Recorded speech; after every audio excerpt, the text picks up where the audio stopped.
네, 안녕하세요. 비욘디 시청자 여러분 반갑습니다.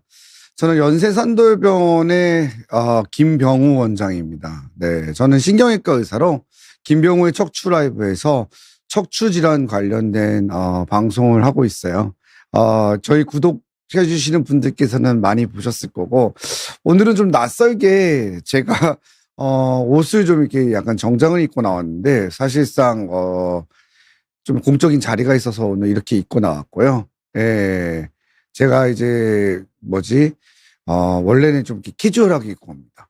네. 슬라이드를 조금 제가, 네, 끝나면으로요. 네, 좋습니다. 그래서 오늘은 척추 관련돼 가지고 이야기해 볼 수 있는 좀 방송들을 보려고 하는데요. 예. 지금 이제 제가 이야기하고자 하는 내용들은 어떤 거냐면은, 오늘은 이제 협착증과 관련된 내용들이에요. 그래서 저희가 방송 주제 시작할 때에는 내용을 보면은 척추 질환과 관련된 거 무엇이든지 물어보세요라고 이야기를 했는데, 강의 자체는 오늘은 협착증과 관련된 내용이고, 중간중간에 협착증 아니라 나는 허리 디스크 물어보고 싶은데, 나는 목 디스크 물어보고 싶은데, 그래도 뭐든지 좋으시니까 질문 주시면 감사하겠습니다. 네, 신혜민님 안녕하세요. 반갑습니다. 카자니 님도 안녕하세요. 반갑습니다. 네. 중간중간에 뭐든지 물어보시고요. 급한 질문이면은 급해요. 대답해 주세요라고 해주면 제가 중간에 강의를 끊고 얘기할게요. 피디님도 보시다가 급한 질문이면 바로 저한테 채팅창 통해서 전달해 주세요. 네, 좋습니다.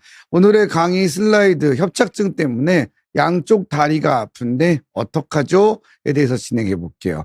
10월달 방송 일정은 추석 연휴가 있어서 제가 아마 22, 24를 연달아 할 것 같은데요. 추후에 또 좋은 주제로 찾아뵙도록 하겠습니다. 자, 실제 환자를 보면서 오늘은 방송을 좀 진행을 하려고 그래요. 증례 중심으로 하반기는 좀 꾸려나가 보려고 하는데, 여기서 여러분들이 아셔야 될 게 하나가 있어요. 어떤 거냐면은, 자, 우리가 지금 의학방송이라는 게 요즘 최근에 문제가 되게 많아요. 잘못된 예도 많고, 또 저희 의사들이 봤을 때도 조금, 이건 아닌데 싶은 그런 설명들도 있고, 그렇기 때문에 여러분들이 시청자 입장에서도 꼭 이런 의료와 관련된 걸 보실 때는 환자 개인마다의 차이가 있다라는 것을 아셔야 되고, 이거는 이렇게 치료된 경우구나라고 하고 이해를 해 주셔야 돼요. 예, 잘못해서 몰입을 하면은 모든 것이 다 이렇게 치료된다, 이런 굉장히 중대한 사고가 발생할 수 있습니다. 그래서 저희 비욘디는 항상 공적인 방송을 추구하는 거잖아요. 그래서 올바른 지식 전달을 하는 것이 목적이기 때문에 실제 환자 사례지만 참고를 하시면서 이렇게 치료도 될 수 있고 이러한 경우도 있겠구나라고 이해하시면 좋을 것 같아요. 나뭇잎님도 반갑습니다. 중간중간에 궁금하신 점들은 질문 주시면 바로바로 답변해 드릴게요. 자, 71세 남자 환자분의 이야기예요. 이분은 이제 양쪽 엉덩이하고 다리가 아파서 오셨어요. 우측이 조금 더 아프시긴 한데 거의 비슷한 상태입니다. 아프고 저리고 감각도 좀 둔해요. 그래서 통증 때문에 거동이 힘들다고 합니다. 나뭇잎님께서 말씀을 지금 채팅창에다 주셨는데 아주 좋은 내용이에요. 걸을 때는 점점 다리가 아파서 쉬었다 가야 하는데 앉거나 앞으로 숙이면 통증이 줄어듭니다. 이건 뭐 교과서적인 내용입니다. 척추관 협착증의 전형적인 증상이죠. 지금 말씀하셨던 우리 71세 남자 환자분도 똑같은 증상이었어요. 네, 그래서 걷는데 거리를 구부정하게 하고 걸으세요. 그리고 그렇게 걸어야 통증이 좀 줄어드는 거예요. 그래서 경우에 따라서는 어떤 분들은 오르막길은 좀 잘 걷는다고 하시는 분도 있어요. 왜냐하면 이제 오르막을 걸을 때 자동으로 허리가 구부러지게 되죠. 그래서 전 산은 잘 올라가요. 평지는 잘 못 가요. 이렇게 말들도 하십니다. 그래서 요렇게 양쪽 다리가 아파서 저리고 이것 때문에 걷지 못해서 쉬었다 가야 되는 거. 이게 바로 협착증의 가장 중요한 증상 중 하나이고, 뭐라고 하냐면은 간헐적 파행이라고 합니다. 어려운 말인데 파행이란 뜻은 뭐냐면 못 걷는다는 뜻이에요. 못 걷는다는 뜻. 그리고 간헐적 파행. 그냥 갑자기 그때 못 걷게 된다는 거죠. 쉬었다 가야 된다는 거예요. 그래서 이러한 것들은 협착증이 지금 찬란한 행복위원님께서 나이가 들수록 생긴다고 들었는데 그러면은 노화가 원인이 누구나 생기나요? 라고 물어보셨거든요. 요 질문에 대해서는 일장일단이 좀 있어요. 그러니까 각각의 이런 차이가, 의견의 차이가 있어요. 대체적인 견해는 나이가 들면서 생기는 경향이 있습니다. 있는데 하지만 모두 다 나이가 들었다고 해서 협착증이 생기는 것은 아니고요. 또 통증이 없거나 증상이 없는 협착증은 정상 노화이기 때문에 병적인 상태로 보지 않습니다. 하지만 증상이 있는 협착증은 환자를 굉장히 괴롭히게 되고 의미 있는 통증이고 의미 있는 질병이고 노인의 삶을 굉장히 저하시키기도 합니다. 그러니까 노화가 원인인 건 맞는데 누구나 다 생기는 것은 반드시 아니고 또 생겼다 하더라도 무증상인 경우는 있을 수 있기 때문에 협착증에 대한 치료의 견해와 진단의 차이가 많이 납니다. 그래서 오늘 이 71세 남자 환자분 사례를 보시면서 협착증이 이런 증상도 일으킬 수 있겠고 이러한 면이 있으니까 이럴 때는 이렇게 치료가 되고 이럴 때는 이렇게 될 수 있겠구나를 여러분들이 참고하시면 좋을 것 같아요. 자, 근데 우리가 협착증에서 아셔야 되는 내용이 한 가지가 있어요. 그게 뭐냐면 협착증 하면 떠오르는 단어가 있어요. 뭘까요? 바로 수술입니다. 우리가 제일 하기 싫은 거죠. 환자도 너무너무 하기 싫은 게 수술이고 의사 입장에서도 쉽게 권유되지 않는 게 수술이기도 합니다. 약이나 운동이나 이런 것도 나을 수 있으면 참 좋은데 협착증은 이 수술이라고 하는 꼬리표가 항상 달고 다녀요. 그래서 다양한 증상을 갖고 있고 증상의 정도의 차이도 개인이 많이 나지만 이 옵션이 많아서 수술에 대한 이야기가 부정적이기도 하고 긍정적이기도 한 게 사실이에요. 근데 모든 환자들은 1차적으로는 이 수술이 싫죠. 그래서 우리 환자분도 허리가 협착증이 원인이라서 내 다리가 저리고 감각이 둔하다는데 수술은 너무너무 하기 싫다. 정말 싫다. 그래서 여러 병원에서 의견을 듣고 오신 상태였어요. 자, 이제 어떻게 해야 될까요? 그렇죠. 네, 고민이 많아집니다. 지금 찬란한 행복위원님께서 수술이 꼭 필요한 기준은 무엇인가요? 어떠한 경우까지 약이나 물리치료가 가능한가요? 라고 했는데 어떻게 보면 오늘 강의의 핵심적인 포인트일 수도 있을 것 같아요. 조금 있다가 강의를 계속 들으시면은 이 환자분의 사례에서는 이렇게 진행이 되어지니까 참고하시면 좋을 것 같아요. 그런데 이 수술이 꼭 필요한 기준과 어떠한 경우까지 약이나 물리치료가 가능한가요가 한마디로 정의하기는 굉장히 힘들다고 할 수 있어요. 자, 이런 지금 환자의 사례에서는 우리가 어떻게 해야 될까요? 고민이 많죠. 1차적으로는 환자분은 수술은 정말 싫다예요. 그게 1번입니다. 그러면 수술은 또 어떤 것이 있을까요? 여기서부터 정의를 해봐야 되겠죠. 그래서 조금씩 환자의 사례를 들여다보도록 하겠습니다. 자, 그러면 첫 번째 우리가 알아야 될 거는 우선 어떤 치료가 있느냐예요. 우선 어떤 치료가 있느냐는 거죠. 자, 협착증하고 우리가 유튜브에서 검색을 했다고 쳐봅시다. 그러면은 제일 많이 우리의 시선을 사로잡는 건 뭘까요? 운동입니다. 네. 운동으로 이것만 하면 나을 수 있어요. 라는 게 굉장히 많아요. 그리고 우리가 이제 요즘 말로 어그로라고 하죠. 그래서 정형외과 문 닫습니다. 이거 가르쳐 드리면 하면서 나옵니다. 근데 아픈 환자의 마음으로는 클릭을 해보아도 그 운동으로 어느 정도 이상 통증이 있는 상태에서는 어려워요. 자, 환자분 사례에서 들어보면 어떻습니까? 걷지를 못하잖아요. 그런데 어떤 운동이 가능하겠어요? 그죠? 그러니까 환자분께서는 운동은 생각을 하기가 어려운 상태인 거예요. 그러니까 수많은 협착증 환자 중에서 이 환자 사례는 통증이 있는 협착증인 거예요. 무슨 말인지 이제 이해가 가시겠죠? 요거를 정의하고 들어가셔야 돼요. 나는 협착증이 있다고 그랬는데 나는 안 아픈데? 그러면 충분히 운동하시면서 아니면은 나는 조금 아픈데 아니면 그냥 지낼만 한데 그러면은 지내볼 수 있는 겁니다. 하지만 지금 환자 사례처럼 걷는 게 힘들고 항시 저리고 감각이 둔해지면은 이건 문제가 있는 거고 이러한 경우에는 운동이 첫 번째로 추천되지는 않아요. 그러면 어떤 게 의학적으로는 가능한지 볼게요. 첫 번째는 가장 손쉬운 약물 치료예요. 약물 치료는 종류가 굉장히 많은데 우선 소염제라고 하는 게 있고요. 그 다음에 근육이완제, 그 다음 진통제, 리마프로스트와 같은 간헐적 파행을 좀 개선시키는 약물, 그리고 가바펜틴, 프리가발린 계열의 신경병증 약들이 있어요. 이러한 약들을 한 가지만 쓰는 경우는 좀 드물고 지금처럼 어느 정도 이상 통증이 있고 의미 있게 장애가 있으면은 복합적으로 사용하게 됩니다. 그래서 찬란한 행복이원님께서 약이란 물리치료가 가능한가요? 라고 물어보셨는데 처음에는 당연히 시도해 볼 수 있어요. 그리고 복합제로 시작하는 경우가 많습니다. 적어도 한 서너 가지의 약물은 섞어서 쓰는 경우가 많은 것 같고요. 이 환자 사례에서는 약을 5가지를 들고 계셨어요. 벌써.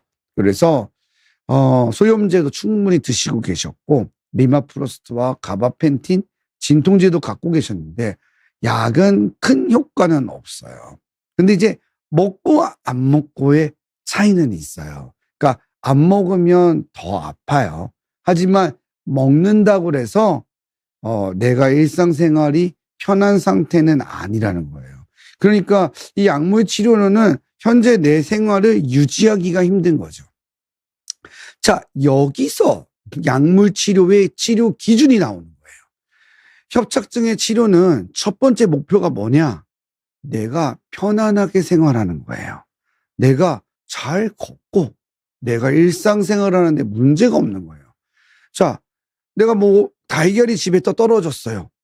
야, 마트에 가서 달걀을 하나 사갖고 와야 되겠네.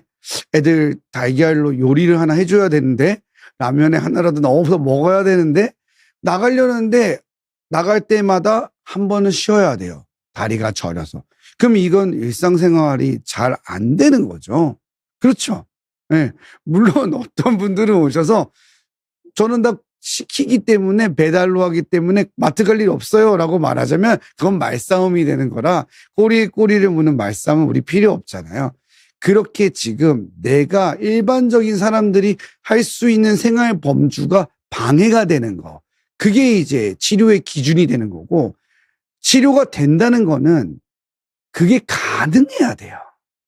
내가 그냥 일상의 생활과 남들하고 똑같이 생활하는 데 있어서 통증이 없이 문제가 없어야 되는 거죠. 이분 같은 경우에는 약을 먹으면서 1시간도 걷고 그러면은 굳이 고민을 할 필요가 있을까요? 근데 그게 아닌 거예요. 먹으면 낫기는 낫지만 통증은 가지고 있는 거예요. 안 먹으면 더 심한 거고요. 그리고 먹어도 어떤 날은 이게 전혀 효과가 없는 날도 있어요. 그러니까 약을 먹었는데도 왜 이렇게 아프지? 인 날도 있고요. 어떤 날은 약을 먹으니까 오늘은 좀 낫네 하는 날도 있죠. 하지만 평균적으로 바라다 보면 평균적으로 쭉 보면 지난 한 주간, 지난 한 달을 보면 상당히 불편한 거죠. 그러면 지금 약은 효과가 없다라고 보는 거예요. 그러면 그냥 베이스라인으로 가지고 가는 겁니다. 기본적으로. 갖고 가는 치료라고 보시면 될 것 같아요. 그럼 그 두 번째 단계에는 어떤 게 있을까요? 어떤 게 있겠죠? 우리 한송이 님도 들어오셨는데 한송이 님이 아시면 대답해 주면 좋을 것 같아요. 어떤 게 있을까요? 시술과 주사 치료라는 거 있을 수 있고요. 또 하나는 바로 우리 환자 너무너무 하기 싫어하는 수술이라고 하는 것이 있습니다. 이렇게 우리가 치료를 할 때 있어서 어느 정도 진행된 협착증은 시술이나 주사, 수술 이게 항상 고민거리가 되고 환자분들도 잘 치료됐다는 사람을 찾아서 병원을 찾아서 또 정보를 찾아서 이제 각 찾아다니시게 되는 거예요. 그러면서 여러 병원을 다니게 됩니다. 자, 그러면 협착증이 어떤 병인지도 MRI 통해서 조금 더 알아보고 왜 이렇게 아프게 만드는지도 한번 보도록 할게요. 그리고 나는야 팔로님께서 물어보신 주사로 얼마나 좋아질 수 있는지도, 그리고 부작용도 있는지, 반복적으로 맞아도 되는지도 제가 조금 더 대답을 해드릴게요. 자, 환자분의 MRI를 보겠습니다. 협착증을 진단하려면 MRI가 필수적입니다. 네. 우리가 엑스레이에서 협착증이 있다는 말을 의사들이 굉장히 자주 합니다. 그 얘기는 틀린 말은 절대 아니에요. 틀린 말은 절대 아닙니다. 퇴행성 디스크가 있다, 협착증이 있다, 의심된다, 그럴 것 같다. 당연히 그럴 수 있습니다. 하지만 진짜 있는지, 얼마나 심한지, 도대체 몇 군데인지, 이건 MRI밖에는 답이 없어요. 그래서 어느 정도 의미가 있는 통증을 갖고 있으면 MRI를 꼭 찍어 보셔야 돼요. 그리고 여기서 여러분들이 헷갈리시게 돼요. 자, 우리가 같이 생활을 하고 있어요. 회사에서요. A씨가 있고 B씨가 있어요. 근데 A씨는 MRI 찍었어요. 협착증이라. 진단을 받았고 지금 약도 먹고 있고 주사도 맞았고 좀 막 고민이 되는 단계예요. 근데 B씨는 MRI 안 찍었어요. 그리고 엑스레이만 찍었죠. 두 분은 나이가 비슷하고 B씨가 허리도 아프고 좀 엉덩이도 아프고 다리도 좀 땡기는 것 같네. 그래서 정형외과에 가서 엑스레이 찍고 협착증이래요. 그리고 약 좀 먹고 물리치료하니까 딱 나았어요. 자, 그럼 A씨와 B씨의 대화는 이렇게 이루어집니다. B씨가 A씨한테 그러죠. 협착증? 너 약 먹고 물리치료하고 나았는데? 자, 두 사람의 의학적인 정확도와 눈높이는 달라요. 왜냐하면 A씨는 MRI 통해서 정밀 진단이 된 거고요. B씨는 아닐 수도 있어요. 일 수도 있지만요. 무슨 말인지 이해가 가시죠? 그러다 보니까 이 협착증과 디스크라는 의학적 단어가 굉장히 널리 쓰여요. 그러다 보니까 전 국민이 협착증이야. 전 국민이. 그래서 요거에 대한 경계선을 좀 분명히 가지셔야 돼요. 오늘 강의는 많이 들으시는 분들이 난 엑스레이만 찍어봤는데 그러면 본인하고는 해당 안 되는 이야기라고 보셔도 돼요.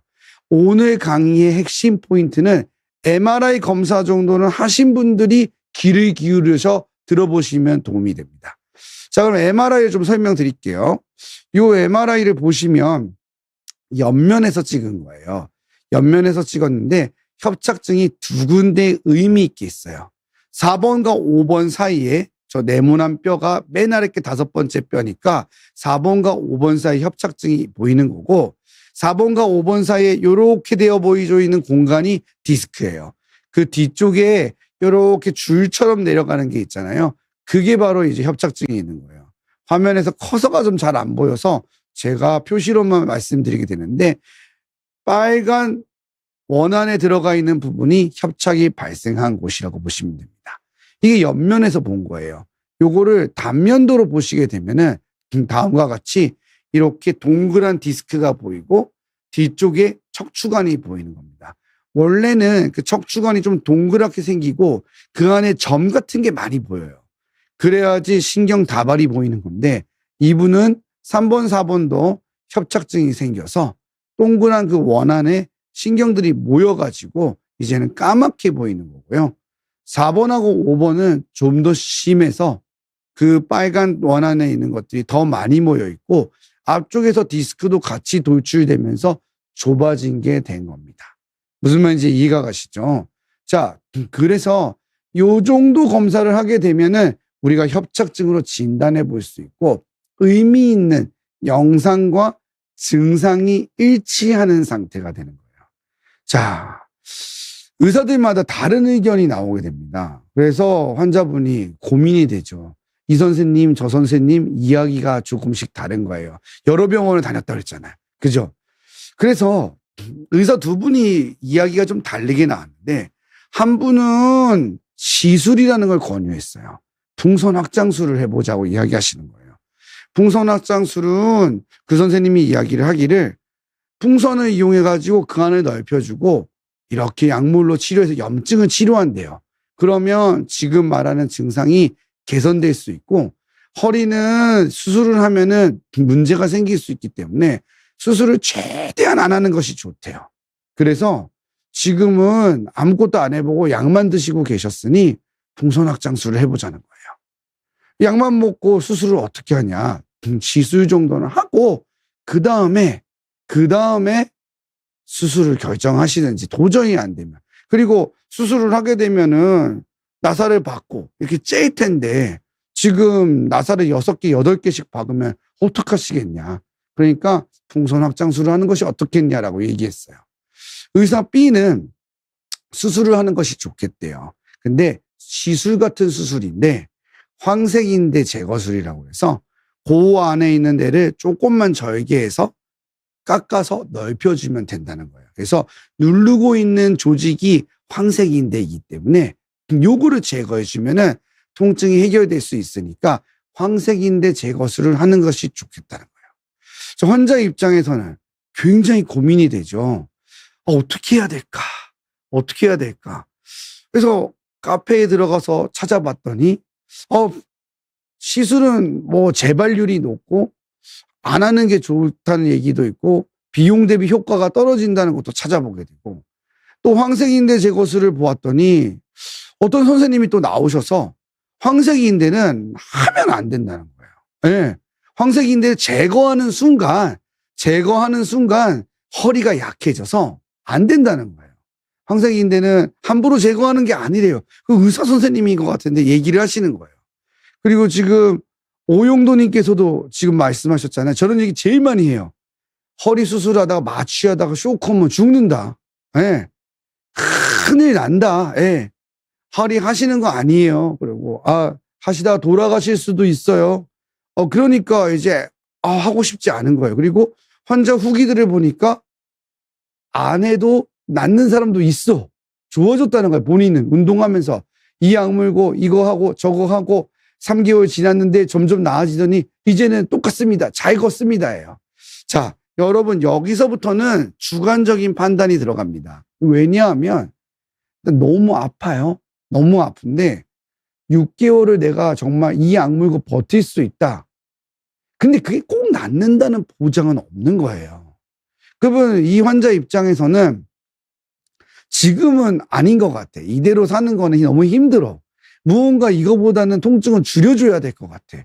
그러면 이 약 물고 버티고 운동하고 뭐 쉽지 않아요. 만일 그게 된다면 굉장히 독하시거나 아니면 좀 덜 아픈 걸 수도 있어요. 그러니까 여기서부터는 개인적인 차이가 나는 거예요. 내가 내 증상에 맞춰서 제가 서두에 얘기했잖아요.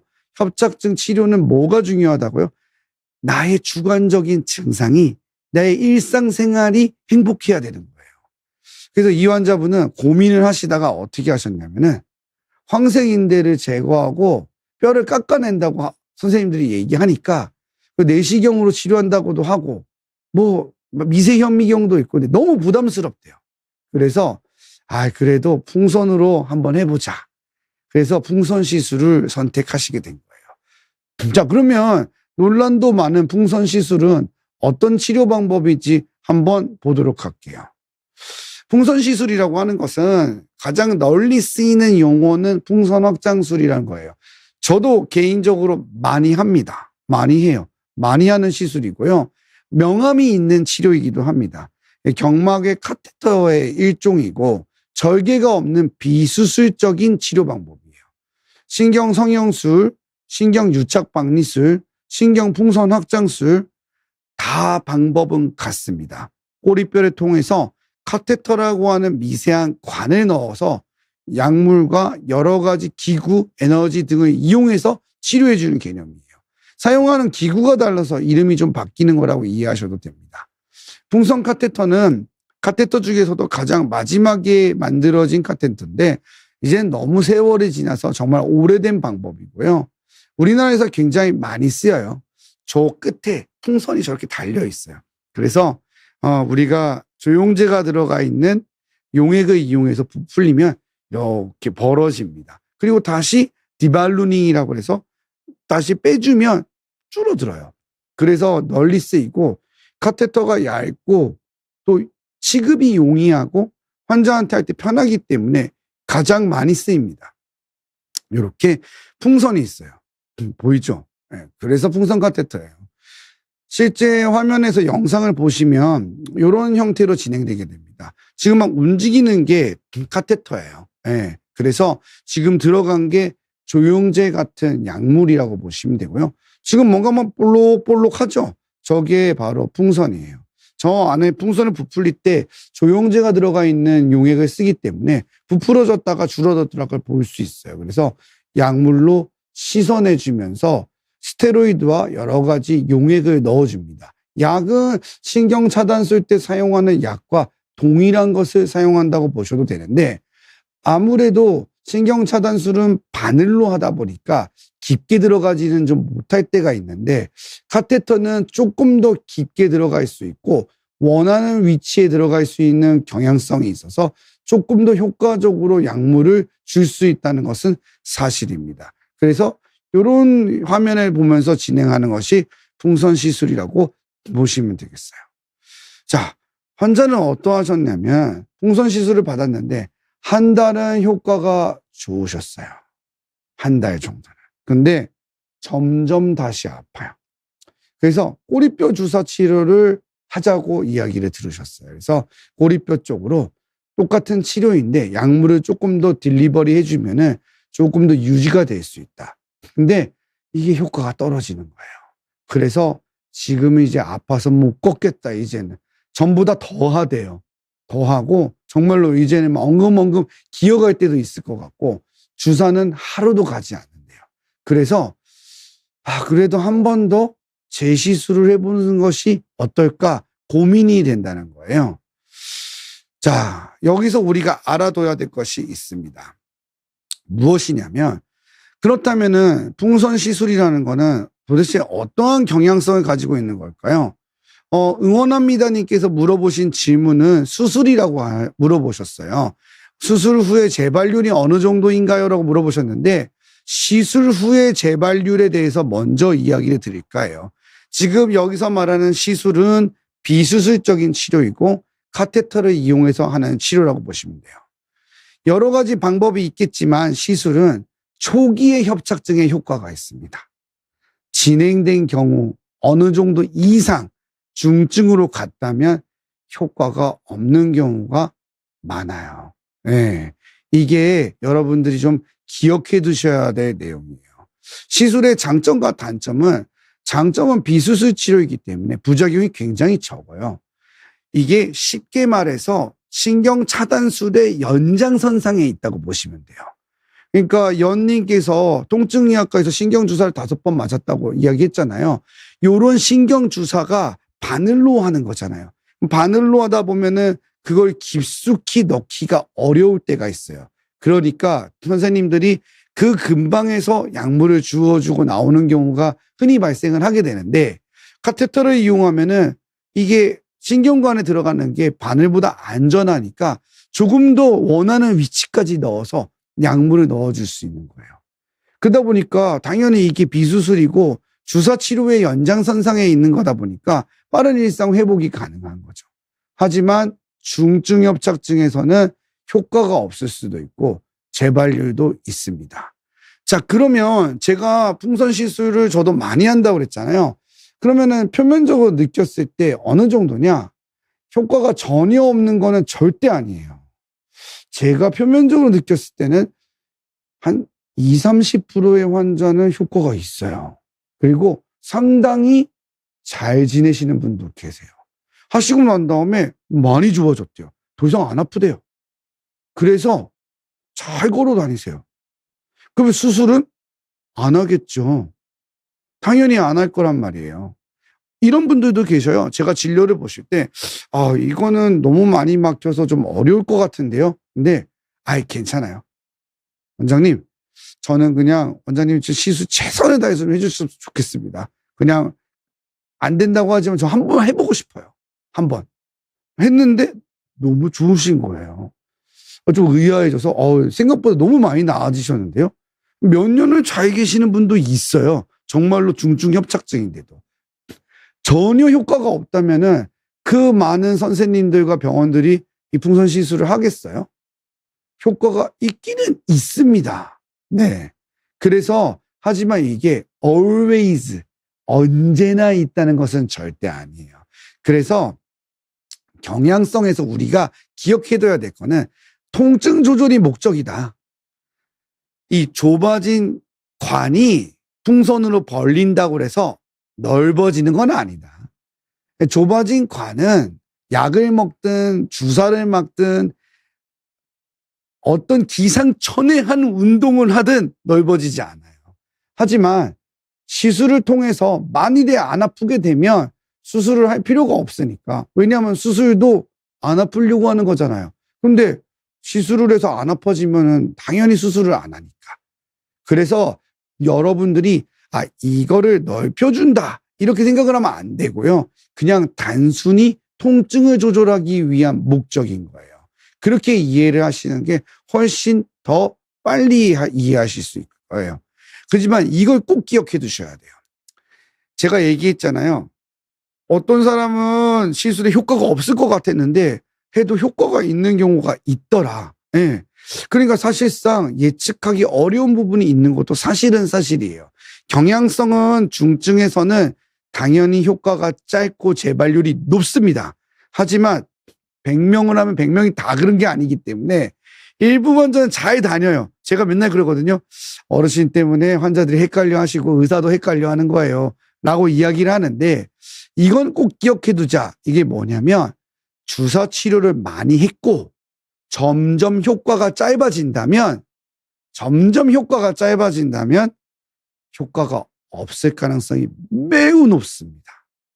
매우 높아요. 그걸 꼭 기억해 두셔야 돼요.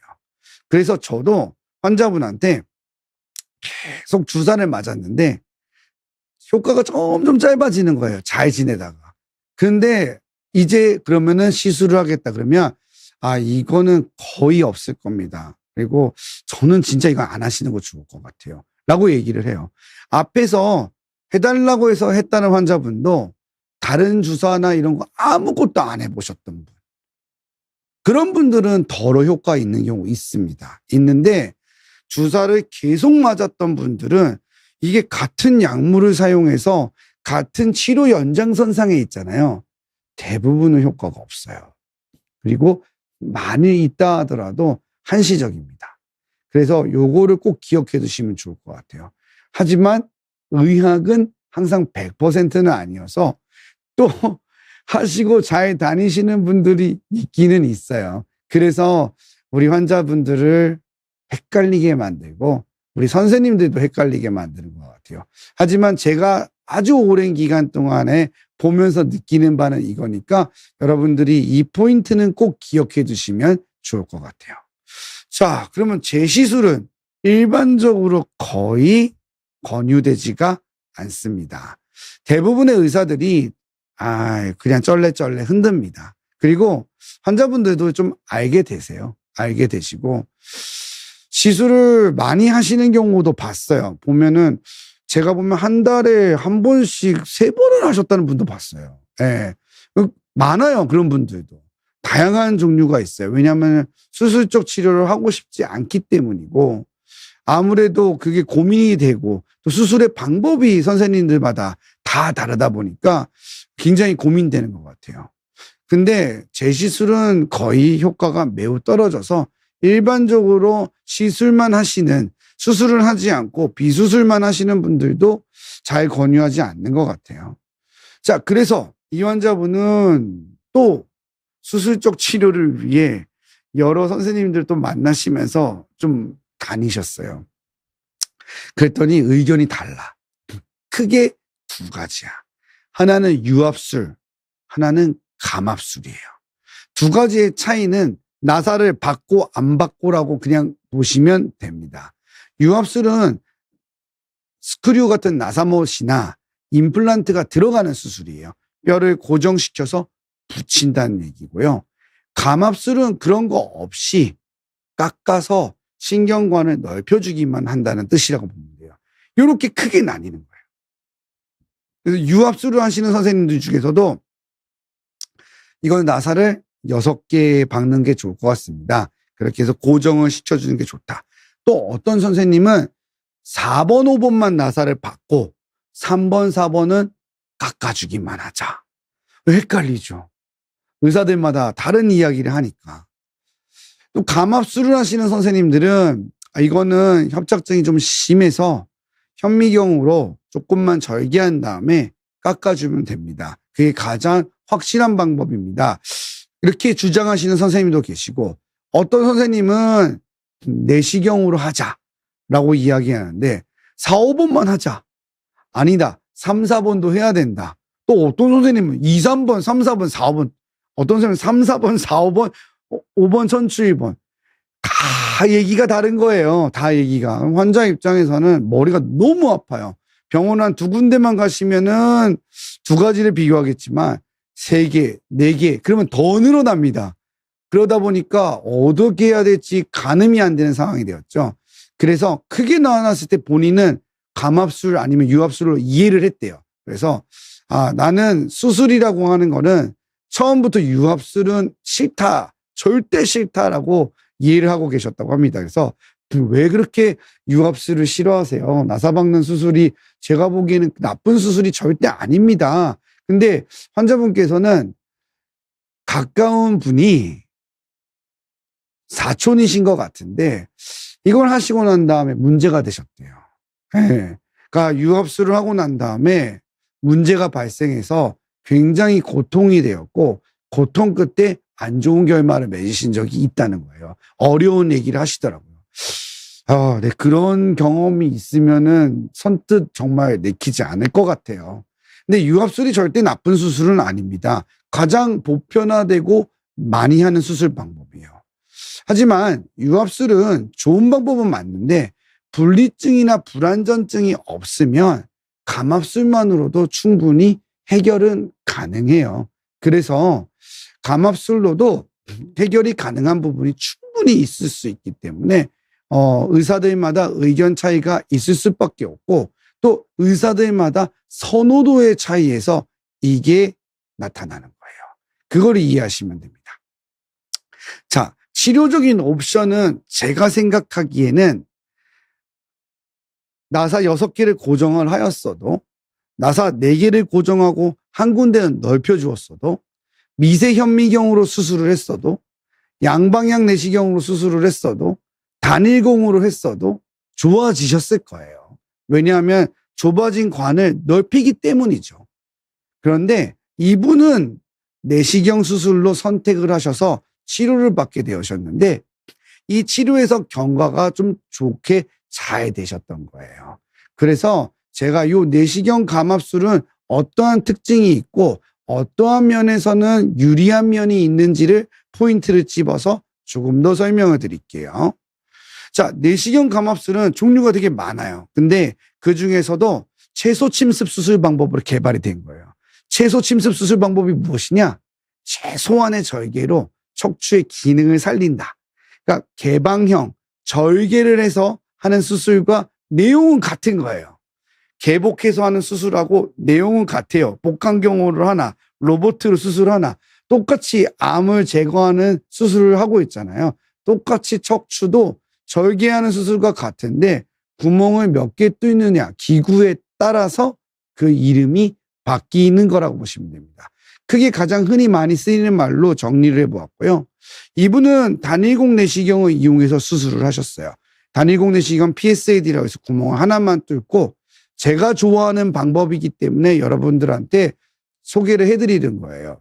자, 보시면 수술 전후의 MRI를 보시면 이렇게 수술 전에는 좁아져 있던 부분이 뒤에 부분이 까만 부분이 있던 게 넓어진 것을 알 수가 있어요.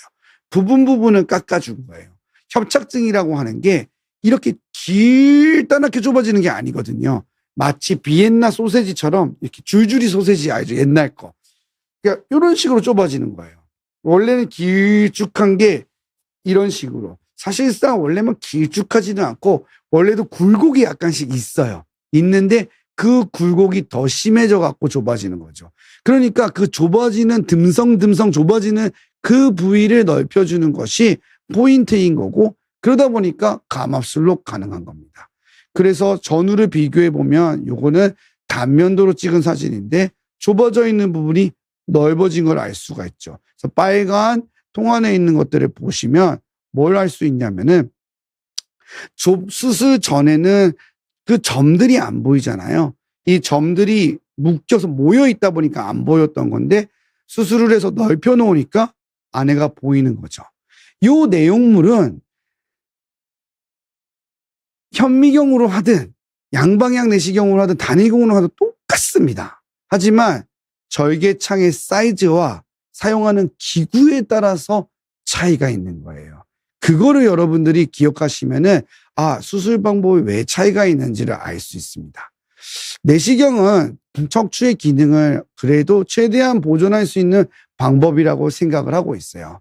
하지만 오늘 시간에는 다루지는 않지만 의사들마다 수술 범위에 차이가 좀 날 수가 있어요. 그리고 방법도 내가 가장 익숙한 방법으로 하시는 거예요. 그래서 어떤 선생님은 3가지를 다 하세요. 현미경도 하고 양방향도 하고 단일공도 하고. 언제 하세요? 제가 물어보면 중증은 주로 현미경으로 합니다. 저는 그게 더 확실한 것 같아요. 그리고 어느 정도 중간 단계는 양방향을 쓰고요. 디스크나 아니면은 한쪽으로만 꼭 감압을 할 때에는 단일공을 씁니다. 이런 분들도 계세요. 어떤 분은 전 전부 양방향으로 합니다. 전 전부 단일공으로 합니다. 저는 전부 미세현미경만 합니다. 이렇게 이야기하시는 경우도 있을 수 있거든요. 그래서 그런 경우의 수들이 발생할 수 있는데 여러분들이 이걸 꼭 기억해 두셔야 돼요. 협착증 치료는 의사마다 의견이 다른 경우가 많은데 본인이 선호하는 방식을 하는 거예요. 그래서 환자분 입장에서 방법을 고집하지 않는 것이 좋아요.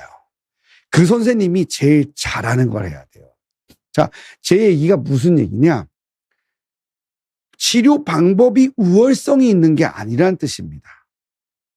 자, 4번, 5번에 중증 협착증이 있어요. 근데 수술은 내가 내시경으로 하는데 서툴러요. 그래서 불완전한 감압술을 하는 거는 수술을 하네 안 하니 못한 거예요. 할 거면 제대로 해야죠. 무슨 말인지 이해가 가죠. 불완전한 감압술을 하게 되면 증상이 남을 수밖에 없고 결과가 나빠요. 그냥 제일 잘하는 현미경을 제일 잘하는 선생님이 그냥 깔끔하게 해주시면 특별하게 문제없이 사시는데 큰 문제 없습니다. 그래서 치료의 방법을 고집하기보다는 내 통증을 충분히 이해해주는 선생님과 상의를 하고 그 선생님이 가장 자신 있어 하시는 방법으로 가는 것이 좋다라고 저는 말씀드리고 싶어요. 자, 그래서 그래도 방법에 대해서 비교를 좀 하고 제가 또 PSAD를 사용하는 유저이다 보니 제가 좀 잘한다 말을 해드리고 싶은 부분도 없지 않아 있어. 그냥 최소 침습에서 비교를 하자면 그래도 단일공이 조금 더 침습 정도가 적습니다. 그래서 침습 정도를 비교할 때는 한 군데만 수술을 할 때는 제 생각엔 큰 차이가 없어요. 50보 100보예요. 그러니까 4번, 5번 한 개만 수술을 한다든지 4번, 5번 하나만 디스크 수술을 할 때 현미경과 양방향과 단일공은 차이가 크게 나지는 않아요. 제가 보기에는. 근데 2레벨 이상이 되면 차이가 나기 시작합니다. 왜냐하면 자 보세요. 이분은 3번, 4번과 4번, 5번 사이에 지금 보면 호치키스처럼 보이는 게 구멍이에요. 이분은 단일공으로 수술을 하셨는데 구멍을 3번, 4번용 1개, 4번, 5번용 1개를 뚫었죠. 이게 표준적인 거예요. 만일에 양방향이 되면은 표준적으로는 2개, 2개에서 4개가 뚫리게 됩니다. 절개술은 그거보다 더 많은 범위를 절개해야 돼요. 그러면 척추의 인대와 근육과 연부 조직을 비롯한 뒤에 우리의 구성 성분들이 조금 더 덜 파괴되는 쪽이 아무래도 단일공이겠죠. 그래서 수술의 범위가 늘어날수록 아무래도 단일공이 유리한 면이 있기는 있습니다.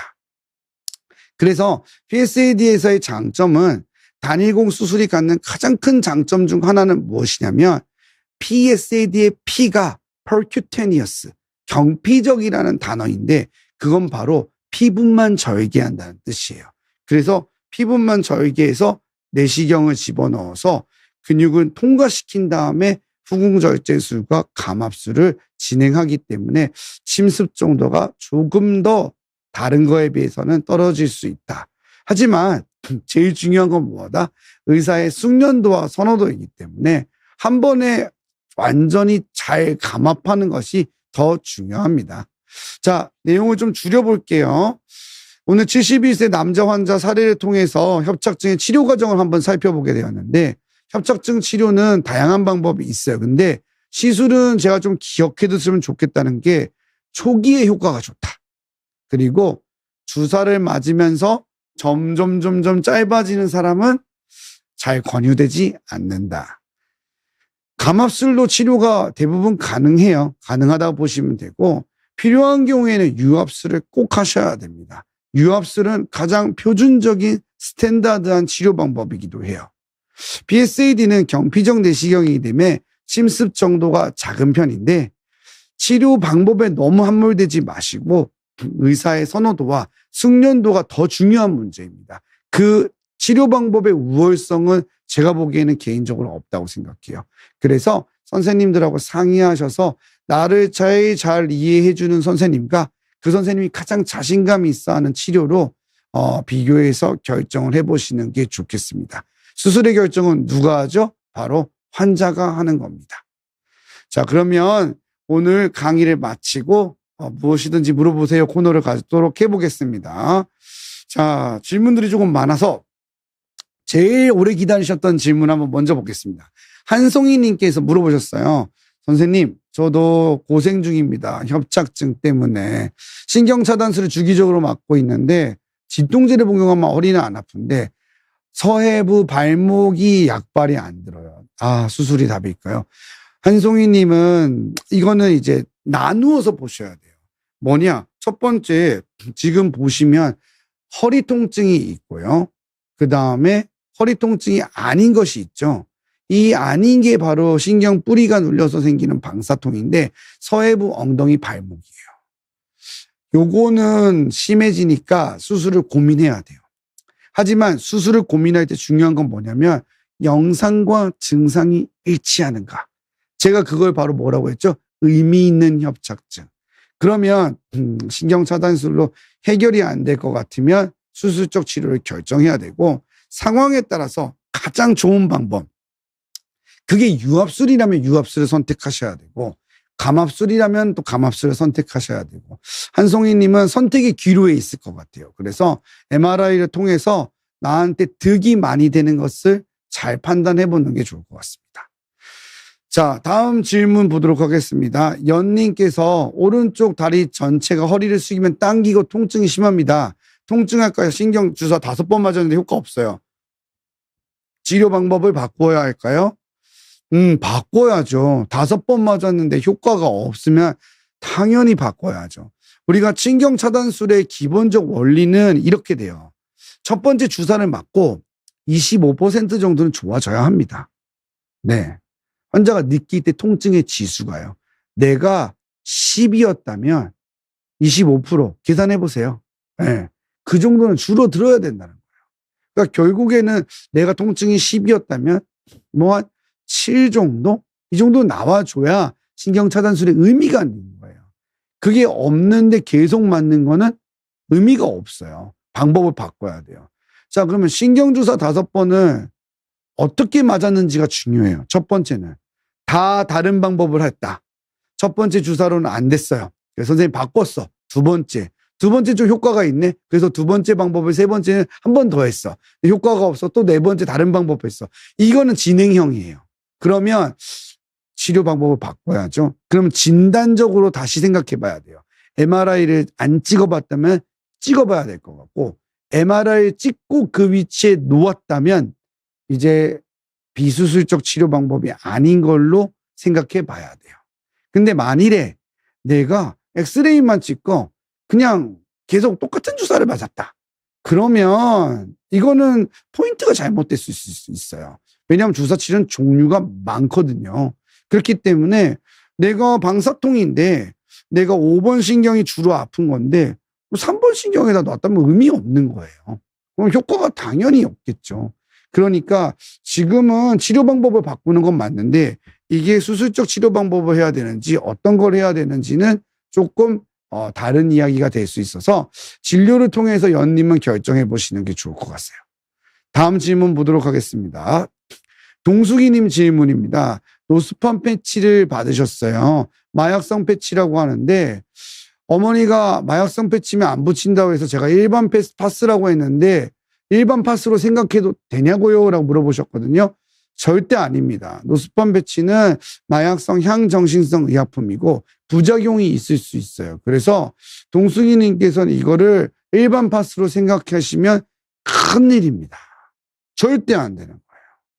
일반 파스는 그냥 처방 없이 받을 수 있는 거고요. 이건 관리의약품이에요. 잘못 붙이면 큰일 나요. 그래서 이거는 동숙이님께서는 너무너무 잘못 생각하고 계셔요. 이건 큰일 나는 겁니다. 그래서 잘못하면은 큰 사고가 일어날 수 있어요. 그래서 어머님한테 그렇게 말씀하시면 안 돼요. 일반 파스는 절대 아닙니다. 근데 이제 의사 선생님이 처방을 줬다면 이유가 있을 것 같아요. 사고 후에 수술 후 통증이 심하니까. 하지만 환자한테 모르겠어요. 선의의 거짓말이라고 한다고 하더라도 그건 아닌 것 같고 환자가 내가 몸에 붙이는 종류의 것을 정확히 알아야죠. 다음 질문 보도록 할게요. 이또리님 물어보셨는데 자, 걸을 때마다 어머님께서 왼발 착지할 때 왼쪽 어깨가 내려간대요. 그래서 어떻게 해야 되는지 경사를 만들어서 걷는 습관을 들여서 자세를 만드는 게 좋을지 물어보셨는데 당연히 이게 밸런스 있게 걷기는 걸으셔야 됩니다. 한쪽으로 기운다는 건 두 가지인데요. 중추신경에 문제가 있어서 몸이 기우는 것일 수도 있어요. 그러니까 밸런스를 못 맞추는 거예요. 뇌가 혹은 척수가.